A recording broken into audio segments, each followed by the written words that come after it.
புதுக்கோட்டை கோவில் திருவிழாவில் 20க்கும் மேற்பட்ட இளைஞர்கள் மாறி மாறி கடுமையாக தாக்கிக் கொண்டதால் பரபரப்பு. புதுக்கோட்டை மாவட்டத்தில் மிகவும் பிரசித்தி பெற்ற திருவப்பூர் முத்துமாரியம்மன் கோவில் மாசி திருவிழாவை முன்னிட்டு இன்று தேர் திருவிழா நடைபெற்றது. இந்த திருவிழாவில் பங்கேற்பதற்காக பல்வேறு பகுதிகளிலிருந்து இளைஞர்கள் பல்வேறு வேடங்களிட்டு நடனமாடி சென்றனர்.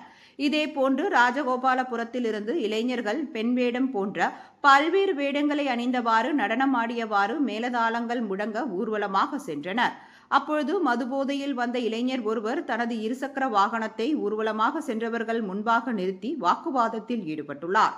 இதில் கடும் வாக்குவாதம் ஏற்பட்ட நிலையில் போதையில் இருந்த இளைஞர்கள் மற்ற இளைஞர்களும் மதுபோதையில் இருந்ததால் சரமாரியாக தாக்கினர். இதனால் இருசக்கர வாகனத்தில் வந்த இளைஞரின் சில நண்பர்கள் அங்கு கூடியதால் இருதரப்புக்கும் இடையே கடும் மோதல் ஏற்பட்டது. அப்பொழுது கையில் கிடத்ததையெல்லாம் எடுத்துக்கொண்டு கடுமையாக தாக்கிக் கொண்டனர். இதனால் பரபரப்பாக காணப்பட்டது. இதில் பலருக்கு காயம் ஏற்பட்டது. இளைஞர்கள் மாறி மாறி தாக்கிக் கொண்ட வீடியோ தற்பொழுது வெளியாகியுள்ள நிலையில் போலீசார் விசாரணை மேற்கொண்டு வருகின்றனர்.